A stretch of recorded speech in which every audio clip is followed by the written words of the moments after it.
ഈശോ വിഷയത്തെ സ്തുതിയായിരിക്കട്ടെ.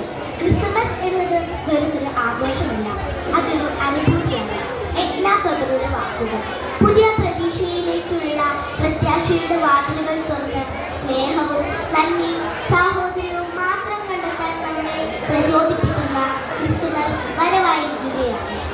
നക്ഷത്രങ്ങൾ കൂടുകൂട്ടിയ കുളിരുള്ള ആ രാത്രിയിൽ പുൽക്കൂടിന്റെ ചുണ്ടേറ്റുള്ള കുഞ്ഞു യേശുവിനെ നമ്മുടെ ഹൃദയങ്ങളിലേക്കും കുടുംബങ്ങളിലേക്കും വരവേൽക്കുന്ന ദിവസം.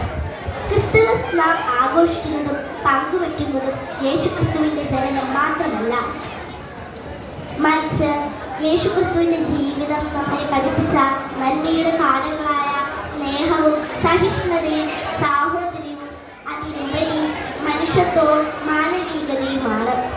ക്രിസ്തുമസ് ഒരു ക്രിസ്ത്യൻ ആഘോഷമാണെങ്കിൽ പോലും ലോകമെമ്പാടും ഏകദേശം 160ഓളം രാജ്യങ്ങളിൽ 2 ബില്യണോളം ജനങ്ങൾ ഓരോ രാജ്യത്തിൻ്റെയും വൈവിധ്യങ്ങൾക്കനുസൃതമായി ഈ ദിവസം കൊണ്ടാടുന്നുണ്ട്.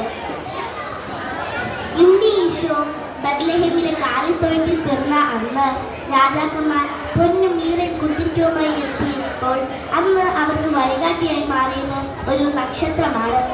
നമുക്കിന്ന് ഈ ക്രിസ്മസ് ദിനത്തിൽ ഒരു തീരുമാനമെടുക്കാം. എല്ലാവരുടെയും നന്മയിലേക്കുള്ള വഴികാട്ടിയാകുന്ന ഒരു നക്ഷത്രമായി ഞാൻ മാറുമെന്ന്.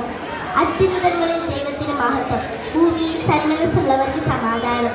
നമുക്കെന്നും നല്ല മനസ്സുള്ളവരായിരിക്കാം.